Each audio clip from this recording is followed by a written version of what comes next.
हाँ भाई बताओ कोई मुझे फंक्शन इंटरसेंस एसोसिएशन का कोई एग्जाम्पल बताओ बेटा मुझे। इंटरसेंस एसोसिएशन का कोई एग्जाम्पल बताओ भाई मुझे। आद्या कपूर बेटा, क्या बेटा?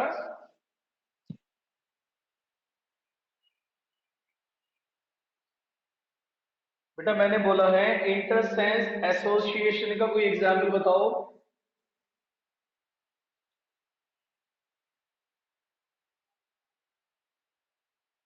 किसी को कोई एग्जाम्पल बताओ।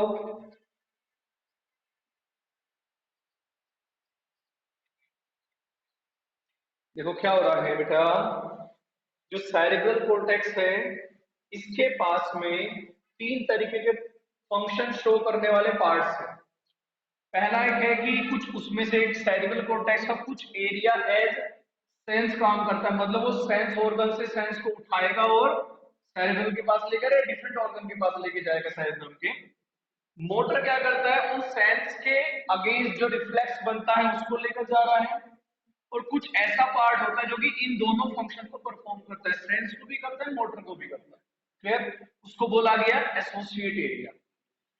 अब ये एसोसिएट एरिया क्या फंक्शन परफॉर्म कर रहा है, ये इंटरसेंस एसोसिएशन करता है, मतलब एक पार्ट से सेंस लेगा दूसरे के पास भेजेगा, बट वो कनेक्टेड एरिया से भेजेगा।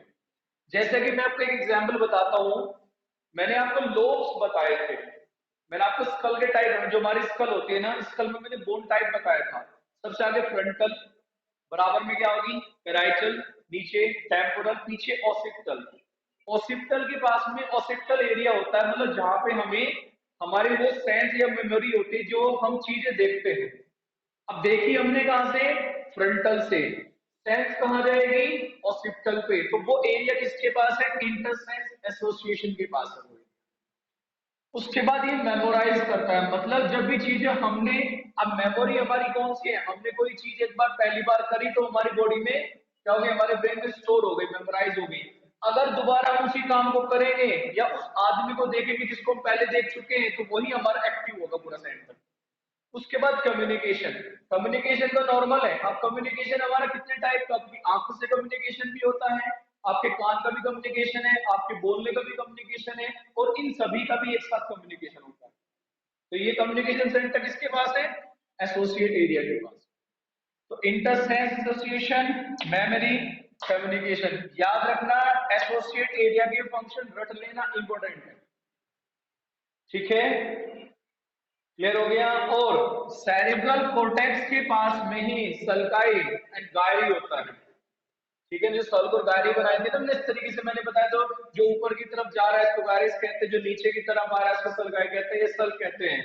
वो किसका है, वो सेरिब्रल कोर्टेक्स के ही पार्ट है। तो ये था तुम्हारा क्या, सेरिब्रल हेमिस्फीयर का अपर पोर्शन, जिसको हमने सेरिब्रल कोर्टेक्स कहा। ठीक है, अब हम नीचे आ जाते हैं इसमें। क्या नाम भाई, आयुष आया है क्या क्लास में आज?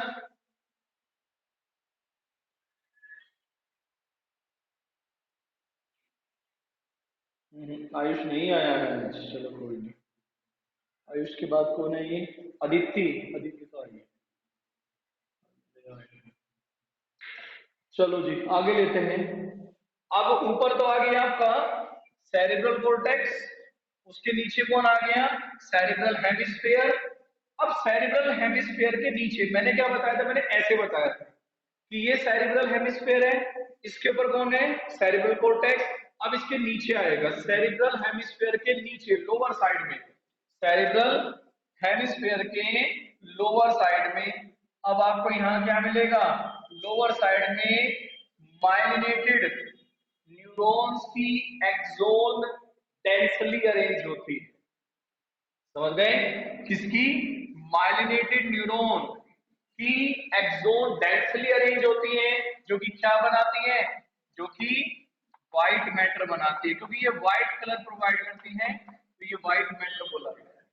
समझ गए भाई। ऊपर क्या था, ऊपर साइटोन कंसंट्रेट थी, जो कि ग्रे कलर बनाती है या दिख जाता है उसकी वजह से, तो ग्रे मैटर हो गया, सेरेब्रल कॉर्टेक्स हो गया। सेरेब्रम हेमिस्फीयर के नीचे क्या, सेरेब्रल हेमिस्फीयर के नीचे एक्सोन का, सॉरी, माइलिनेटेड न्यूरॉन का एक्सोन पार्ट कंसंट्रेट होता है, जो कि क्या बनाता है, व्हाइट कलर देता है, तो व्हाइट मैटर कहा जाता है। इसके पास में भी सेंसरी और मोटर एरियाज मिलते हैं। ठीक है, तो नीचे की तरफ कौन सा हो गया, व्हाइट मैटर। तो याद रखना भाई, व्हाइट और ग्रे मैटर कहाँ है, ये इंपॉर्टेंट है, ये फंसता है क्वेश्चन कई बार। तो ये नीचे वाला क्या आ गया, नीचे वाला आ गया व्हाइट मैटर।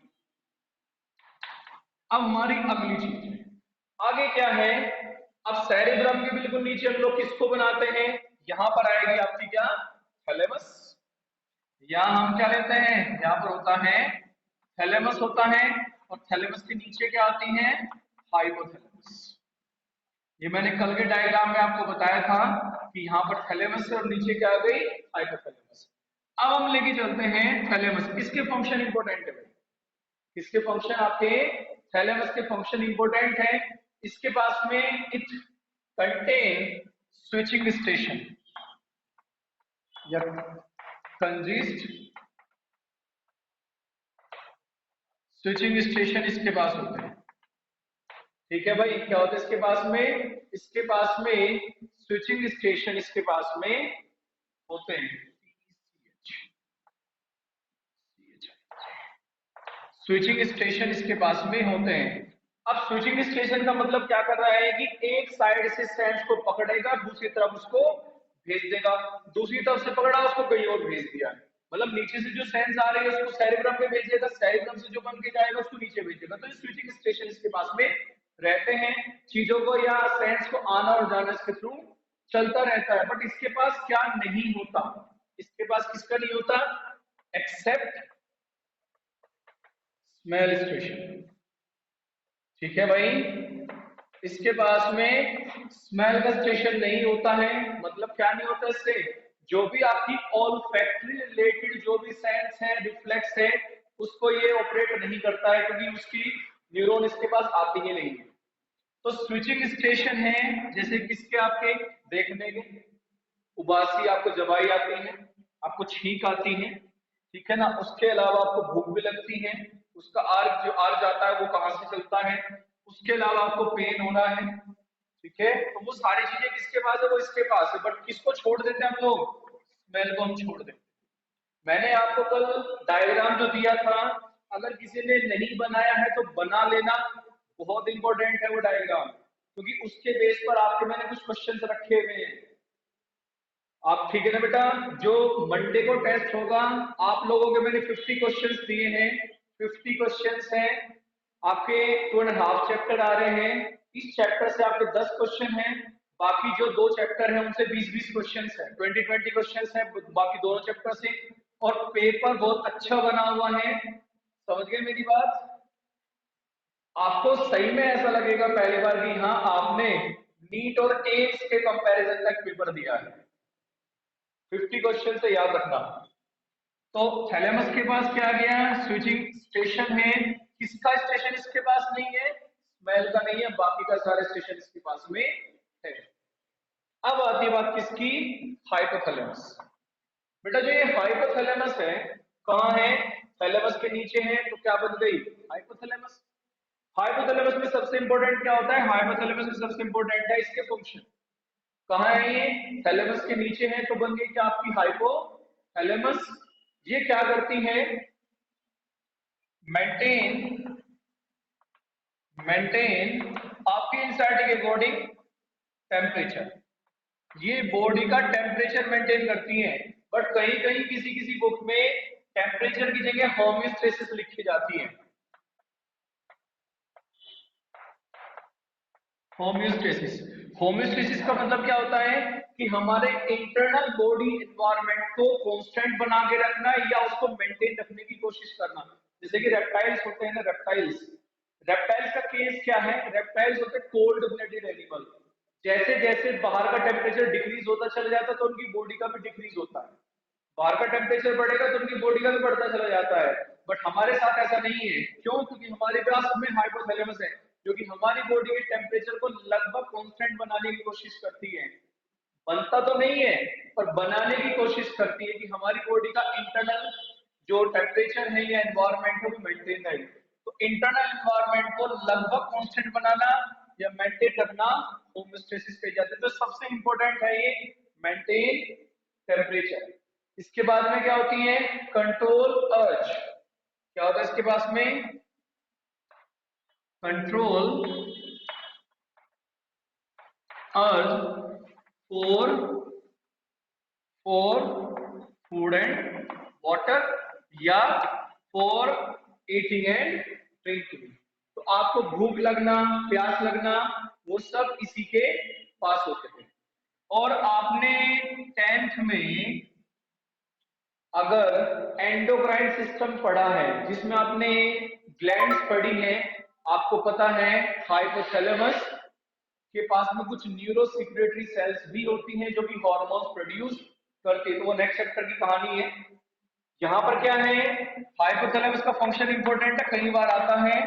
सेरेब्रल कॉर्टेक्स का फंक्शन इंपॉर्टेंट है, आया है ये। तो हाइपोथैलेमस कहाँ है, थैलेमस के बिल्कुल नीचे है। हाइपोथैलेमस के पास क्या होता है या क्या करता है, ये हमारी बॉडी का टेम्परेचर मेंटेन करेगा या होमोस्टेसिस मेंटेन करेगा। आपको भूख और प्यास जो लगती है वो भी ये रेगुलेट करता है। समझ आया। एक और चीज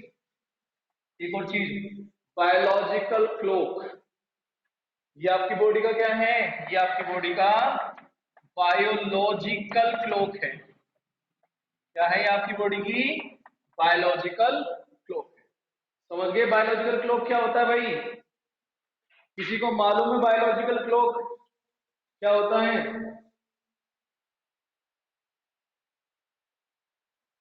किसी को मालूम है बायोलॉजिकल क्लॉक क्या होता है? कौन बताएगा? क्या बेटा? Sleeping cycle. कह सकते हो आप। अलीशा बेटा आपको पता है बायोलॉजिकल क्लॉक?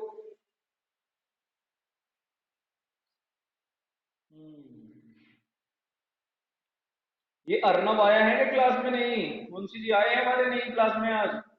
नहीं आए हैं, गायब है। आज कितनी तारीख? 18 17 17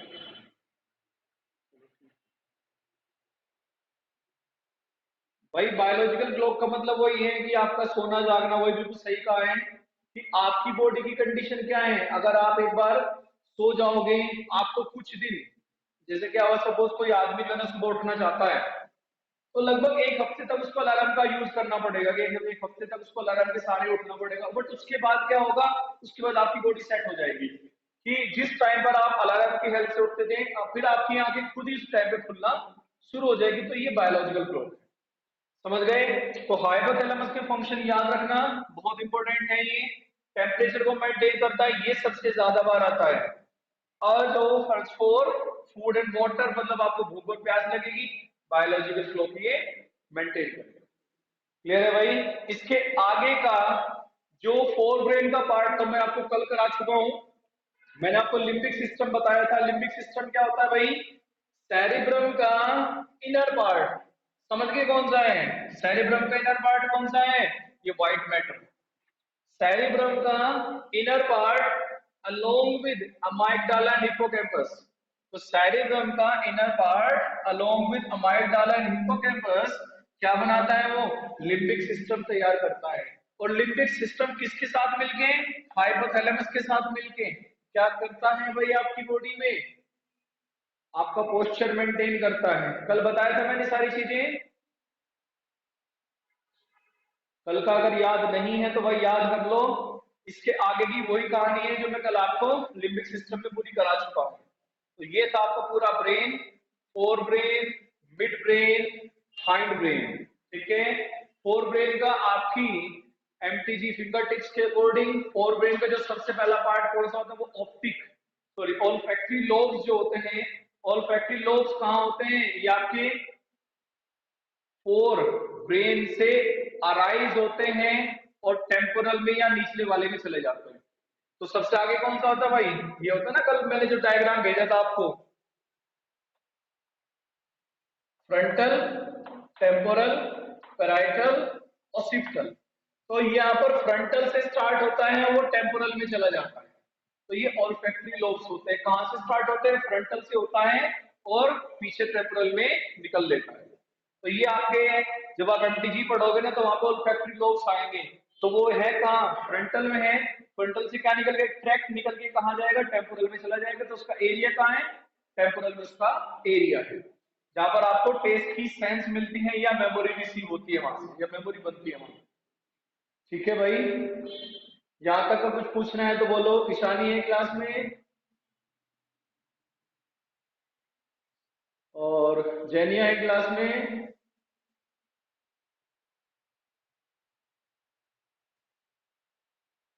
कुमुद है बेटा क्लास में। चलो अब बेटा हम आगे लेते हैं। ये था आपका पूरा ब्रेन। किसी को कोई डाउट है तो बोलो मुझे, मैं क्लियर कर देता हूँ, वरना फिर हम आगे चलते हैं।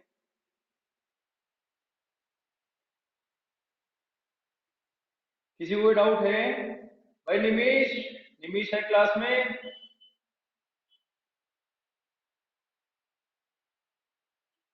निमिष, अबे पबजी खेल रहा है क्या?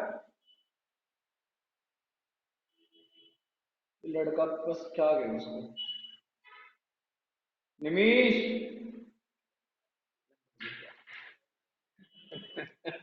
भाई ये लौंडा ना पबजी खेलेगा ये। भाई बॉर्डर पे भेजो उस लड़के को, ऐसे नहीं चलेगा इसके साथ काम। चलो आगे लेते हैं हम लोग, स्पाइनल कोड ले लेते हैं बेटा।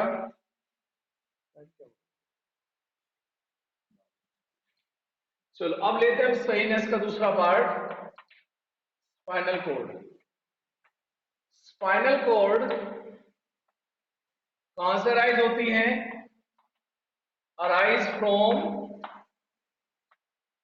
बेस ऑफ मेडुला, या हम लोग ये भी बोल देते हैं कि जो मेडुला ऑब्लंगाटा होती है, मेडुला ऑब्लंगाटा आगे जैसे स्कल से बाहर निकलती है, वो एज स्पाइनल कोड आगे बढ़ जाती है। समझे मेरी बात? हम लोग क्या बोल सकते हैं कि मेडुला जब स्कल से बाहर आता है तो वो एज स्पाइनल कोड आगे बढ़ जाएगा। दूसरे वर्ड में मैंने क्या बोल दिया कि स्पाइनल कोड मेडुला से अराइज होती है। समझ गए? Spinal cord comes out from, spinal cord की बात कर रहा हूं मैं, spinal cord comes out from skull, from skull through, ये बहुत इंपॉर्टेंट टर्म है भाई, through foramen of, foramen of magnum, foramen of magnum. ये एक क्या आता है, एक छेद जैसा है या एक पोर जैसी स्ट्रक्चर है, कहां पर, हमारी स्कल में। तो जो हमारी स्कल इस तरीके से सर पे रखी हुई है ना, तो स्कल में 3 पोर होते हैं। 2 पोर में तो आपकी जो ऊपर की, सबसे ऊपर की जो वर्टिब्रा है वो फंसी हुई होती है, और बीच में जो पोर होता है उसको फोरामेन ऑफ मैग्नम कहते हैं अपन लोग। तो जो मेडुला है, मेडुला किसकी फॉर्म में, स्पाइनल कोड की फॉर्म में बाहर आई है। कहां से बाहर आई है, स्कल के फोरामेन ऑफ मैग्नम एरिया से या पॉइंट के थ्रू बाहर निकल जाती है। किसके अंदर आ जाएगी, एंड एक्सटेंड इन, किसमें होती है, न्यूरोसील में, न्यूरोसील या न्यूरल कैविटी। तो वर्टिब्रा के अंदर, वर्टिब्रा जो कॉलम होता है उसके अंदर क्या होती है, उसके अंदर एक न्यूरल कैविटी है, न्यूरोसील होती है। उस न्यूरोसील में वो एक्सटेंड हो जाती है, मतलब वो आगे उसी में बढ़ती है। तो पॉइंट क्या है, मेडुला के बेस से अराइज होती है, ठीक है। स्कल से जब बाहर आती है तो फोरामेन ऑफ मैग्नम के थ्रू आती है। उसके अलावा वर्टिब्रा कॉलम के अंदर क्या होते हैं, न्यूरोसील्स या न्यूरल कैविटीज होती है, उसके थ्रू वो आगे की तरफ या नीचे की तरफ बढ़ जाती है। तो ये पॉइंट आपके एनसीईआरटी ने मेंशन नहीं किए हैं, ये आपको मिलेंगे किसमें, आपकी फिंगर टिप्स पे मिलेंगे। इसके अलावा स्पाइनल कॉर्ड की लेंथ कितनी होती है, स्पाइनल कॉर्ड की अगर मैं बताऊं तो स्पाइनल कॉर्ड की जो लेंथ है वो 45 सेंटीमीटर है, इसके 45 सेंटीमीटर है। इसके नीचे होता है फिल्म टर्मिनल। फिल्म टर्मिनल की होती है 20 सेंटीमीटर। और स्पाइनल कोर्ड का वेट, स्पाइनल कोर्ड का वेट कितना होता है भाई? 35 ग्राम, लगभग 35 ग्राम के करीबन इसका वेट होता है भाई। विजिबल है?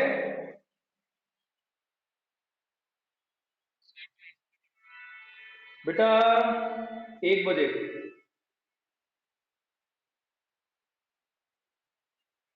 ठीक है, क्या हुआ? फिजिक्स की क्लास, उसकी कहीं की क्लास है क्या? ऋषि, किस चीज की क्लास है? तो केमिस्ट, अच्छा बोथ वालों की अलग है ना। सिमरन है भाई क्लास में? सिमरन है, छुट्टी भी आ रही है, सुहानी होगी, ठीक है। तेंजिन है, उद्धव, वैभव, वरेन है आज, वरेन।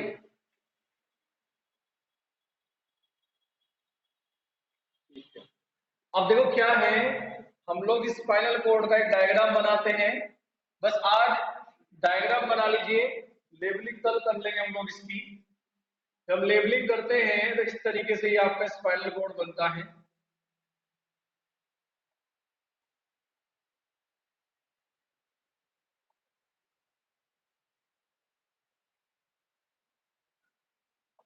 नीचे कोनस मेडुलरिस बनाया जाता है ये, और उसके आगे ये फिल्म टर्मिनल बनाया जाता है। ये पूरा डायग्राम है। यहां से ये पूरी स्पाइनल है। ये क्या है? ये आपका कोनस मेडुलरिस है। ठीक है भाई। और ये कहाँ है? ये L1, मतलब आपकी जो बैकबोन है स्पाइनल, वो है आपका वर्टिब्रा कोलम। वर्टिब्रा कोलम के नंबर 1 तक ये इसी फॉर्म में रहती है। ये पूरी क्या है आपकी? स्पाइनल। उसके नीचे, उसके नीचे ये होता है आपका फिल्म टर्मिनल होता है ये। इसकी कैसा होता है ये आपका फिब्रस कनेक्टिव टिश्यू का बना हुआ होता है, जिसकी लेंथ में लिखा ही है 20 सेंटीमीटर। तो ये L1 तक है। अब इसमें याद रखना भाई, इसमें आपने याद रखना है कि आपकी सैक्रल, चलो यहाँ पर आपका, चलो रहने दो, क्योंकि लंबर पंक्चर बताया जाता है यहाँ से कि L2 L3 के बीच में लंबर पंक्चर होता है। अब इसमें हमें याद रखना है कि जैसे कि आपका ब्रेन किससे प्रोटेक्ट होता है? आपका ब्रेन किससे प्रोटेक्ट होता है? स्कल से। स्कल के नीचे क्या होता है? ब्रेन मैनिंग्स होती है। ऐसे ही स्पाइनल कोड भी प्रोटेक्ट होती है। किससे? यहाँ भी ड्यूरा मैटर होता है। क्या होता है? यहाँ भी ड्यूरा मैटर होगा, एरेक्नोइड होगा, और पायोमेटर होगा यहाँ पे। तो ये तीनों यहाँ पर होते हैं। बट याद रखना भाई, यहाँ पर एपीड्यूरल, एपीड्यूरल कैविटी या स्पेस होती है। इसके नीचे क्या आएगी? सबड्यूरल आएगी। इसके नीचे क्या होगी? सब एरेक्नोइड आएगी। ठीक है भाई। तो ये क्या क्या हो रहा है भाई यहाँ पर? स्पाइनल कोड को कौन प्रोटेक्ट कर रहा है? ड्यूरामेटर, एरेक्नोइड, प्यारामीटर है। आप लोगों को मैंने स्कल में भी पढ़ाया था। स्कल में क्या था भाई? स्कल में क्या था कि ड्यूरामेटर के ऊपर कोई स्पेस नहीं था। ब्रेन मैनिंग्स में ड्यूरामेटर स्कल के बीच में कोई स्पेस नहीं था, बट यहाँ पर ड्यूरामेटर और वर्टिब्रा कोलम के बीच में स्पेस है। क्या बोलेगा? एपिड्यूरल कैविटी, ड्यूरामेटर, ड्यूरामेटर के नीचे subdural cavity with arachnoid, arachnoid के नीचे सब एरेक्नोइड कैविटी हो जाएगा या स्पेस हो जाएगा। उसके बाद नीचे क्या आ गई आपकी? पैरामीटर या पैरामीटर। तो ये आपकी क्या है? ये आपकी हो गई स्पाइनल कोड। इसका हमें अब PS ट्रांसफर सेक्शन लेके चलना है भाई, वो काफी इंपॉर्टेंट सेक्शन है। चलो कोई नहीं, बाकी का हम लोग कल की क्लास में कर लेंगे। ठीक है बेटा।